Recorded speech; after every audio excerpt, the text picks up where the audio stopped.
Innal hamdalillah nahmaduhu wa nasta'inuhu wa nastaghfiruh wa na'udzu billahi min shururi anfusina wa min sayyiati a'malina.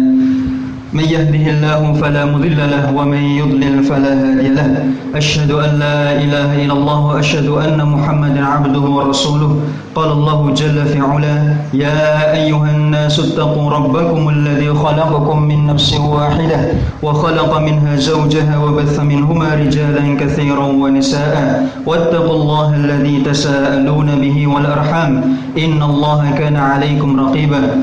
Wa qala جل في علا يا أيها الذين آمنوا اتقوا الله وقولوا قولا سديدا يصلح لكم أعمالكم ويغفر لكم ذنوبكم ومن يطع الله ورسوله فقد فاز فوزا عظيما فإن أصدق الحديث كتاب الله وخير الهدي هدي محمد صلى الله عليه وسلم وشر الأمور محدثاتها فإن كل محدثة بدعة وكل بدعة ضلالة. Jamaah sidang Jumat yang dimuliakan oleh Allah Subhanahu wa taala, tidak terasa siang hari ini saya kembali naik ke mimbar ini untuk menggantikan khatib yang terjadwal. Tidak terasa bahwa siang hari ini kita kembali berkumpul di tempat yang mulia, menundukkan kepala kita, meletakkan kaki kita, menengadahkan tangan kita untuk menyembah Allah Subhanahu wa taala.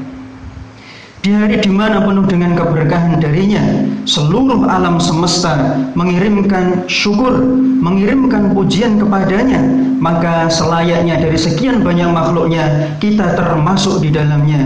Jika kita lalai seperti halnya hari-hari sebelumnya, maka sungguh meruginya kita yang mengaku menjadi hambanya Subhanahu wa ta'ala.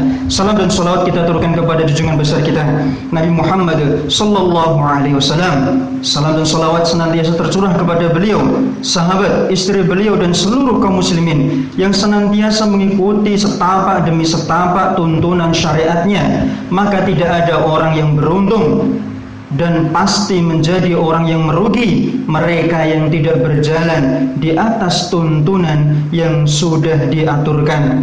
Maka selayaknya kita yang mengaku Allah sebagai Tuhan kita, Nabi Muhammad sebagai Rasul kita, sebagai utusan terhadap kita, kita menundukkan hawa nafsu kita, menundukkan akal kita di depan apa yang sudah terpampang jelas di mata kita, bahwa kita harus tunduk di depan aturan syariat Allah Subhanahu wa taala lewat lisan Rasulnya sallallahu alaihi wasallam. Jamaah sidang Jumat yang dimuliakan oleh Allah Subhanahu wa taala, sesungguhnya kezaliman adalah dosa yang amat besar. Kezaliman yang merupakan sebuah kata lawan daripada kebaikan maupun keadilan, maka kezaliman adalah sesuatu yang dikeroyok oleh dua kata yang berisi dengan kemuliaan. Kezaliman dikeroyok oleh keadilan dan kebaikan. Maka sesungguhnya Allah menciptakan kebaikan ini pasti penuh dengan hikmah di dalamnya. Kezaliman kepada makhluk selain daripada Allah Subhanahu wa taala merupakan sebuah dosa yang amat berat dan besar, karena tidaklah sebuah kezaliman menyebar dalam suatu tempat atau umat kecuali Allah mengizinkan keterpurukannya, dan tidaklah kezaliman terjadi di dalam suatu negara kecuali itu menjadi sebab kehancuran negara tersebut. Az-zulmu dzulumatun yaumal qiyamah. Kezaliman adalah kegelapan di hari kiamat. Kenapa gelap? Kegelapan adalah ibarat sesuatu yang tidak terlihat, kesempitan, kesedihan. Cahaya sebaliknya merupakan sebuah ketenangan, penerangan jalan di depan kita, sebuah kejelasan. Maka kegelapan adalah sesuatu yang menyempitkan hati kita. Kita tidak tahu mengarah kemana kita akan melangkah. Maka hindarilah kezaliman, karena kezaliman akan menghasilkan satu saja, yaitu kegelapan pada hari kiamat. Jika kegelapan di dunia bisa kita cari alat untuk meneranginya, jika lampu mati, listrik tidak ada, maka kita akan mencari senter, mencari HP, mencari petroma kalau masih ada, mencari alat-alat lain yang bisa menerangi keadaan kita. Namun jika seandainya keadaan itu terjadi di hari kiamat, maka sinar mana lagi, cahaya mana lagi yang kita harapkan selain cahaya sang pemilik cahaya. Maka kalau kezaliman melekat pada diri kita, Allah Subhanahu wa ta'ala berfirman, betapa banyak negeri yang kami binasakan, hancurkan penduduknya karena mereka telah berbuat kezaliman, sehingga runtuhlah bangunan-bangunan mewah mereka, hilang pula sumur-sumur yang mereka tinggalkan, istana-istana yang megah di depan mata mereka. Surat Al-Hajj ayat 45. Allah Subhanahu wa ta'ala berfirman, maka masing-masing mereka akan kami siksa karena dosa-dosa mereka. Di antara mereka ada yang ditimpakan hujan, ditimpakan batu kerikil, ada yang ditimpa suara yang keras menggelegar dari langit, ada yang kami benamkan ke dalam bumi, dan ada pula yang kami tenggelamkan di dalam lautan. Maka kezaliman tidak ada yang berakhir kecuali pasti dengan keburukan. Jika kezaliman, umat-umat terdahulu sudah menjelaskan kepada kita dengan penjelasan yang sangat gamblang, kenapa kita tidak meninggalkan kezaliman? Karena kezaliman sudah pasti Allah akan memberikan balasannya kepada mereka yang berhak. Jamaah sidang Jumat yang dimuliakan oleh Allah Subhanahu wa ta'ala, kezaliman memiliki pengaruh yang besar bagi sang pelaku maupun yang dizalimi. Maka cukuplah bagi orang-orang yang zalim bahwa dia akan diusir dari rahmat Allah Subhanahu wa ta'ala. Laknat akan mengiringi dia sepanjang kehidupan dia. Kalau seandainya kehidupan selesai di dunia, maka itu sebuah istirahat baginya. Namun jika kehidupan tidak berakhir cukup sampai di situ, kehidupan berlanjut, maka Allah Maha Hidup. Maka Allah tidak akan membiarkan orang yang zalim begitu saja hidup di alam akhirat senang-senang dengan apa yang mereka miliki. Kezaliman jika sudah di hadapan Allah Subhanahu wa ta'ala, kepada siapa lagi kita akan berlindung? Kepada siapa lagi kita akan meminta rahmat? Kepada siapa lagi kita akan merendahkan diri? Kepada siapa lagi rahmat akan kita minta jika sang pemilik rahmat sudah mengusir kita? Kezaliman adalah lawan dari keadilan dan kebaikan. Jika kezaliman tidak kita lakukan, berarti kita berada di posisi yang dua disebutkan. Jika kita tidak melaksanakan pada posisi yang dua disebutkan, maka sudah pasti kita berada di atas kezaliman. Maka selayaknya sebagaimana yang Rasulullah Muhammad SAW sabdakan, hadis riwayat sahih dari Imam Bukhari radhiyallahu taala anhu mengatakan, sesungguhnya Allah memberi tangguh kepada orang yang zalim hingga ketika dia menghukumnya Subhanahu wa ta'ala, maka Allah tidak akan pernah melepaskannya. Betul, tidak akan pernah lepas atas kezaliman yang telah kita lakukan kepada orang lain, karena kezaliman itu harus dibalas dengan sesuatu yang sepadan di sisi Allah Subhanahu wa ta'ala. Kezaliman itu harus dikembalikan kepada pemiliknya. Jika yang kita zalimi adalah manusia, maka manusia itu akan mendapatkan kebaikan dari kita. Jika kezaliman itu dilakukan kepada hewan, maka hewan itu akan mendapatkan balasan seperti apa yang telah kita lakukan dahulu. Betul, hewan. Islam mengadili sampai ke hewan. Hewan yang kita remehkan, kita perjualbelikan, hewan yang kita tendang, hewan yang kita pukul, hewan yang kita remehkan keadaannya, jika kita berbuat zalim kepada mereka, maka Allah akan mengadili kita. Bukankah cerita tentang seorang perempuan yang mengikat kucingnya dan tidak membiarkan mencari makan? Maka Rasulullah mengatakan, hiya finnar. Perempuan itu di neraka. Kenapa? Berbuat zalim kepada hewan. Betul. Jika kepada hewan saja diadili, bagaimana keadaannya jika kita berbuat zalim kepada sesama manusia, terlebih lagi kepada sesama umat Islam? Betul, sesama manusia. Orang kafir tidak boleh kita zalimi mentang-mentang dia tidak seagama dengan kita. Orang kafir harus kita berikan hak mereka sebatas hak yang sudah dibatasi oleh syariat. Tidak boleh menghardik mereka, tidak boleh menghina sesembahan mereka, tidak boleh menghina penciptaan mereka. Apakah mereka itu berkulit hitam, berambut pirang, ataukah mereka itu pincang, ataukah mereka itu tidak memiliki tangan atau kaki dan sebagainya, maka walaupun mereka itu orang kafir, tidak boleh kita menzalimi mereka. Maka terlebih dari itu semua, jika hewan dan manusia diadili, maka Allah Subhanahu wa taala berfirman, "Innasyirka ladzulmun 'adzim." Ternyata sebagian manusia melakukan kezaliman kepada sang penguasa. Allah sendiri yang mengatakan bahwa kezaliman yang paling besar adalah kesyirikan. Jika seandainya ketauhidan adalah jalan utama kita berbuat adil kepada Allah Subhanahu wa taala atas apa yang telah Allah Subhanahu wa taala karuniakan kepada kita, satu-satunya yang diminta adalah penyembahan kepadanya. Jemaah yang dimuliakan oleh Allah Subhanahu wa taala, berhati-hatilah kita dengan kezaliman kepada siapapun, baik pencipta alam semesta, baik kepada yang diciptakan, baik kepada yang rendah daripada kita kedudukannya. Maka kezaliman tidak akan pernah hilang kecuali diadili di depan sang pemilik kekuasaan. Janganlah kita berbuat zalim, karena kezaliman adalah sesuatu yang tidak hilang. Seseorang mungkin bisa jadi diuji oleh sesuatu musibah dikarenakan kezaliman yang telah kita lakukan. Kita terkena suatu musibah, bertahun-tahun berlalu kita mencari-cari pengobatan, mencari-cari jalan keluar, namun tidak ketemu. Ternyata di ujung sana ada orang yang kita zalimi berdoa mengangkat tangan di hadapan Allah Subhanahu wa taala, lalu doa mereka dikabulkan karena doa mereka mustajab. Doa orang yang zalimi adalah doa yang akan menembus langit. Di atas awan mereka berterbangan, maka Allah tidak akan menghalangi pintu-pintu langit untuk menuju doa-doa tadi ke atas langit.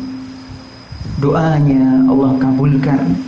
Betapa banyak musibah yang kita rasakan diakibatkan oleh kezaliman yang kita lakukan kepada orang-orang yang lemah di sekitar kita maupun orang yang berada di dalam keluarga kita. Kezaliman membawa keburukan di dunia maupun di akhirat jika seandainya itu nyata. Namun sayangnya kezaliman tidak terasa bagi mereka yang merasa dirinya penuh dengan kesombongan dan melihat makhluk lain penuh dengan kehinaan. Hina, ngapain ngurusin dia? Biarkan saja mereka hidup apa adanya. Biarkan mereka seperti itu. Yang penting saya kuat, disegani di mata-mata manusia. Saya disegani kedudukannya di antara mereka, tidak mempengaruhi kehidupan saya. Kezaliman akan naik dari sudut-sudut malam yang tangan-tangan mengangkat kepada sang pemilik siang dan malam. Jamaah, jika tangan sudah diangkat, maka tidak akan pernah Allah memberikan sesuatu balasan tanpa dia mendapatkan.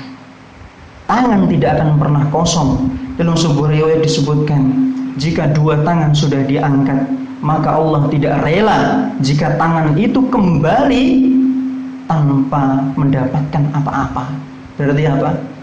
Allah pasti akan memberi. Bisa jadi sakit yang kita rasakan, kemiskinan yang terus mengarungi kita, rasa sempit dada yang menusuk di hati kita, disebabkan oleh kezaliman yang kita lakukan.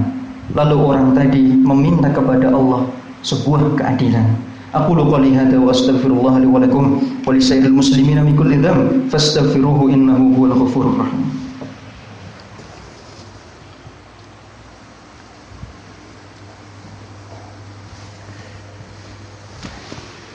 Alhamdulillahi ala ma an'am wa syukru lahu ala ma alham wa sallallahu ala nabiyyina Muhammadin wa sallam. Jamaah sidang Jumat yang dimuliakan oleh Allah Subhanahu wa taala, jika orang yang zalim sudah kita katakan, maka bagaimana orang yang dizalimi? Sesungguhnya orang yang dizalimi tidak akan Allah tinggalkan. Allah tidak rela mereka berdiri sendirian. Allah tidak rela mereka mengarungi kesusahan itu dengan diri kaki mereka sendiri. Allah pasti akan berada di belakang mereka, memberikan petunjuk dan kekuatan kepada mereka. Sebagaimana Nabi Muhammad SAW pernah bersabda, takutlah pada orang yang dizalimi, karena ia akan naik ke langit seperti percikan api yang menjilat-jilat arahnya ke atas. Nabi juga pernah bersabda dalam hadis qudsi, Allah Subhanahu wa taala berfirman, takutlah pada orang yang dizalimi, doa-doa mereka itu dibawa ke atas awan dan tidak akan pernah tertolak untuk sampai kepada sang pemilik pengkabul doa mereka. Demi kemuliaan dan keagungan, aku pasti akan menolong mereka meskipun setelah beberapa waktu. Hadis diriwayatkan oleh Tabrani dan disahihkan dalam kitab Sahih wa Targhib. Jemaah yang dimuliakan oleh Allah Subhanahu wa taala, dalam riwayat Imam Bukhari mengatakan, dan takutlah pada orang yang dizalimi, karena tidak ada penghalang antara doanya dan Allah Subhanahu wa taala. Jika seandainya kita meminta bertahun-tahun tidak diberi, bisa jadi ada penghalang, namun orang yang dizalimi tidak akan Allah sia-siakan. Syekhul Islam rahimahullah ta'ala mengatakan, sesungguhnya Allah akan menolong sebuah negara yang adil walaupun kafir, dan sebaliknya Allah akan mengalahkan negara yang zalim walaupun muslim. Betul? Qamatis samawati wal ardi bil adli. Langit dan bumi itu tetap ada seperti sekarang karena keadilan sang pemilik keadilan. Kalau seandainya keadilan tidak ada, maka alam semesta akan hancur. Seandainya keadilan itu adalah kunci utama, maka kenapa tidak kita melakukan keadilan, terlebih-lebih berbuat kebaikan kepada sesama kita. Jangan sampai kita seperti singa di depan saudara kita, namun kita seperti kucing di hadapan musuh-musuh kita. Kita keras kepada mereka, namun kita tidak berkasih sayang dan meninggalkan penghormatan kepada mereka. Keadilan sesama kaum muslimin merupakan sebuah keniscayaan dan ketakwaan kepada Allah Subhanahu wa taala, merupakan akhir dari setiap kebaikan dan keadilan. Maka jamaah yang dimuliakan oleh Allah Subhanahu wa taala, bertakwalah kita kepada Allah Subhanahu wa taala, dan kita hendaknya berhati-hati kepada orang di sekitar kita. Jangan sampai suara radio kita mengganggu tetangga kita. Jangan sampai suara obrolan kita mengganggu istirahat tetangga kita di malam hari. Jangan sampai suara knalpot kita mengganggu anak kecil yang sedang tertidur dan ibunya tidak tahu bagaimana lagi mengurusnya karena menangis akibat motor kita. Jangan kita mengganggu tetangga kita, karena sebaik-baik tetangga adalah yang mampu menjaga lisannya. Sebaik-baik kita adalah yang tidak tetangga kita aman dari lisan dan tangan kita.